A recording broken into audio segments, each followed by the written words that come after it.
Kalkalava mai lau Samoa Entertainment TV. Mai pia.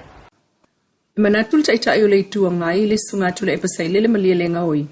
Oro sa ol fai unga le fonga fetalai o le mota. Li o papali ita e maspa o li taimi tonu e amatai ona toe maua o la tutongi mal fai lau tusi o le HRPP. O le toa lua le ana fa sala mo se taimi mai le pale mene. Ina ua tau nuul fai unga al komiti fa pale mene o a mionga tau aloa. E fa amalo lo le taita i mal fai lau tusi le HRPP se ia se aso. Ina ua fasiringi e tu stala le vaston wais on finangalo yo la tutongi. Ma ia lango ina le fai unga le fonga fetalai. Fa ato a amata ona tutongi la ua le taimi. Na la wai fai unga le famsino. E le tūlanga tutongi. Fasiringi e voi fonga fetalai na sa o le fonga fetalai.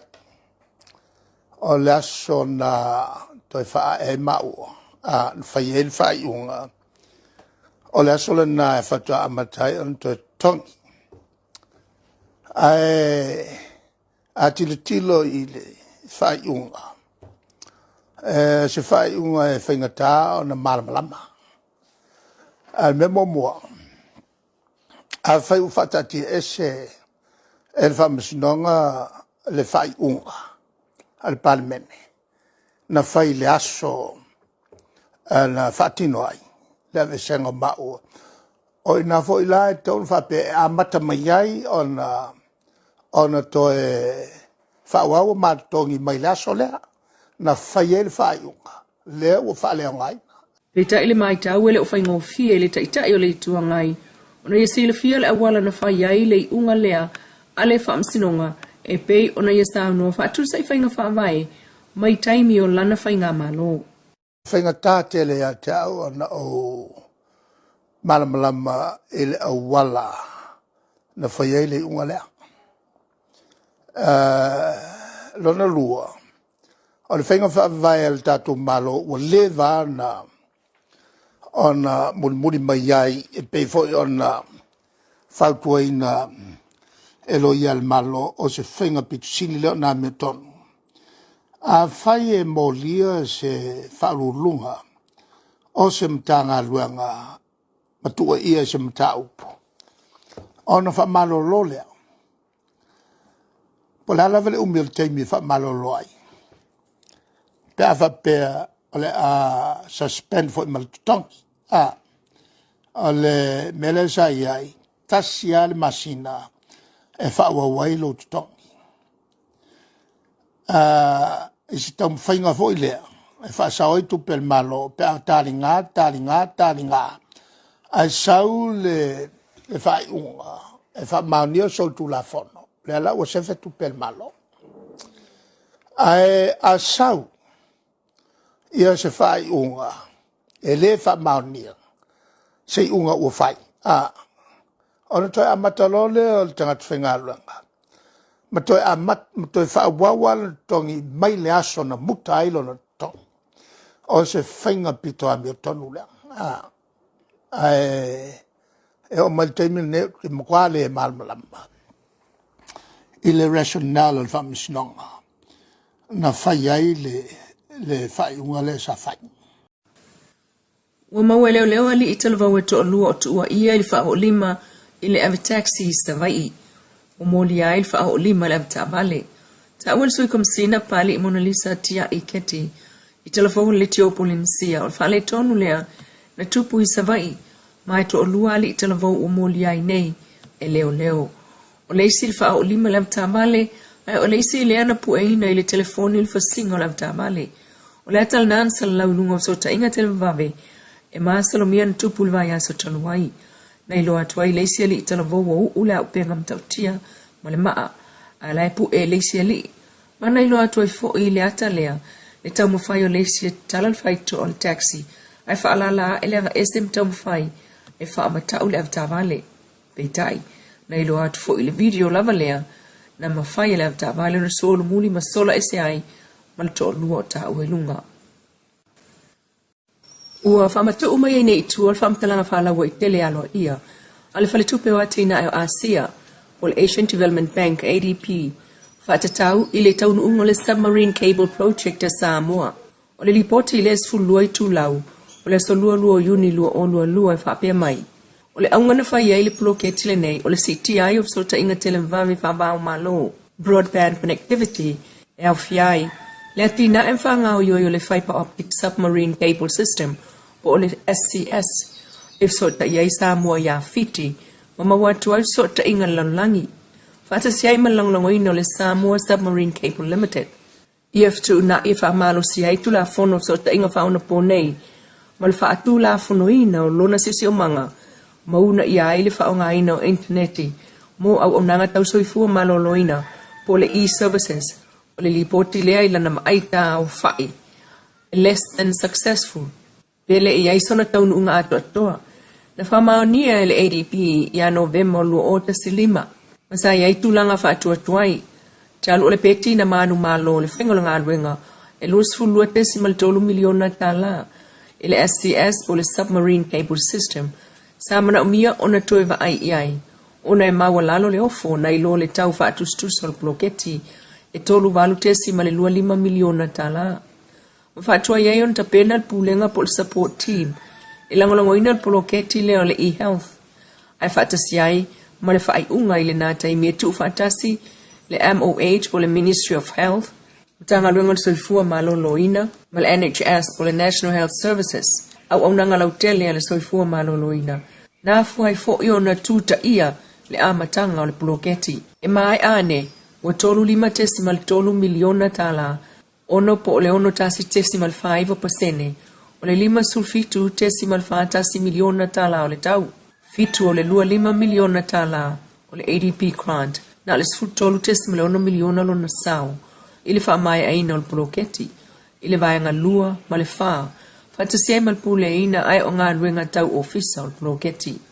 O tau li poti lava le nei, na ilonga o na tele se tupe faa sao le fawina o le Submarine Cable System po le SCS mo ila tau na faa tupe ina, e iai le faltupe Asia, le Asian Development Bank, o faltupe le langi le World Bank, o le DFAT, o le SSCC ma le malo Samoa.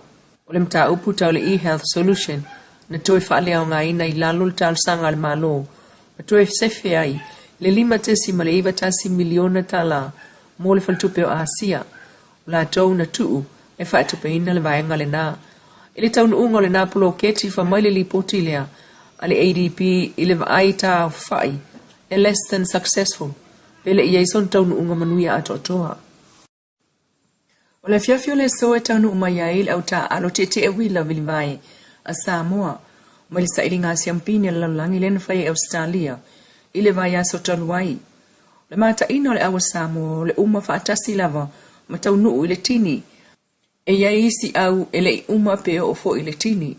Al mitametanga ile li whaia onga Bernie Port, ile tau o le ngalue ai, ile tangata ta alo e tasi, ia au mai umai whafolo na nau ta longa ile menga tai.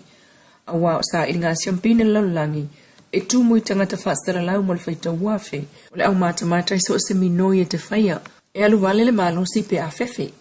Ai wha o ngā le malosi, mai tangata mata una iai le vilingo le wila, i le mea ngata ai. O le isi tala no al whaia onga, o le tuu i mawhau le au te o la tau e malo. Le se awa noa mo wha unga, ana i loa lava, ana wha pea foi. Pe mana o mia se wila e sili atu, le ai. O le taunu unga lava o se mea e tuli ia maua. A o uma il tini, umaua fo il tatou ai.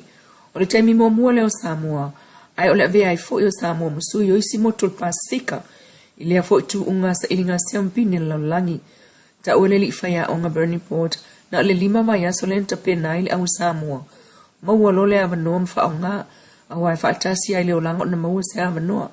O au umalava ia na tau tutu uma Samoa, e taitau sanga whai kolenginga i lato au, ai o Samoa e fau mea uma, ai o le tale nia o tātou tangata ta alo, ma wha au au lava na kolengi, e wha solo a ina sili atu. Ai o le tele o au na kolengi lava na lato 5 selau tupu kilomita i to tono le vai aso, a o sauni atu le tu unga, ai o le tātou au, ma salo whato a maua lava le numeral na i vai aso, na kolengi ai. Mai le se fulu ono, na tūlanga se fulu ono le tātou au. O le tūlanga lava le nei na manatu e tātou te maua. Sa whapea fo isi e le maua en Samoa le amtanga le tūunga. Peo o mai fo ili tini. Ai o le anganga, o le ngā lulue whaatasi. Ma le fsosoan ya i o le awi lunga o le malai, ma umane le la tautu unga, o le vainga wunga esel nana ya i lunga o sota inga tele mamave, o le sala lau o le tala, i le amata e Samoa o le tu unga, matini. Ta wale li faya onga Burniport, o se taunu unga sa sili o na mita ai, mai wa avea le tini o le awa Samoa i le tu unga, wa mawai fo ilo na avanoi tu unga le tausanga fau, mai o le alava ai se taimi mo ta penanga, e fitawi ma au mai Europa, o tama na ai titi e wila ta ilus fulu tolus fulu a fitala Amerika, ai o le awa Switzerland, lena manu maloi nei, tu unga wila sempini lua o lua lua. O le taimi mua le wa mawai se faya ina tio paka, i le tu ioti, e pei ona moli ma winaran fus anga mo le 5 miliona tala Amerika, u faya ina nei a tio choice o Manchester i le amatanga o le vaiaso, au se vaenga le nei o le na fus anga. Got the speed as Parker early on with the jab to measure the distance and gap, and then will follow through the right hand. Oh, a bit of a big shot from Joyce. Good right hand. Parker, who's been training up in Morecambe with Tyson, being shown here in the 8th round.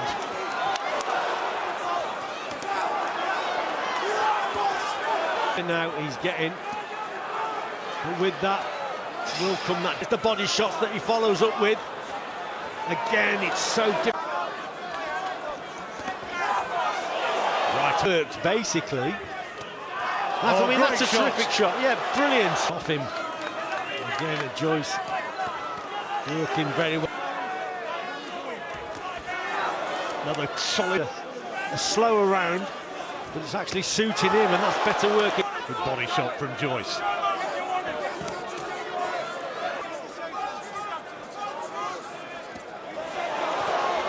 He's trying to push Joyce back. He's trying to be the one seeming to the...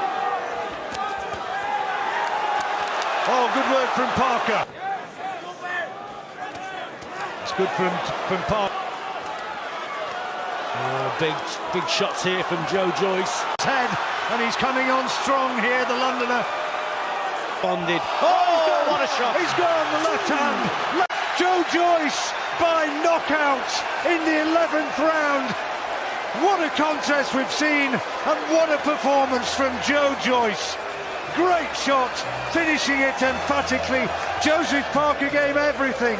He had moments when he looked as though he was destined to win this fight, but in the end, the juggernaut just kept on coming and found a massive shot to finish it in round 11. What a performance that was from... O le fustuanga le fo ialo le tunu untapua ia ainga I Samoa nei, New Zealand, Australia, mai le tau mate fo ia tumotu le Pasifika. Samoa Sene TV mai ia na sa o na Samoa, ya sa tai ai ia lo ko le tua a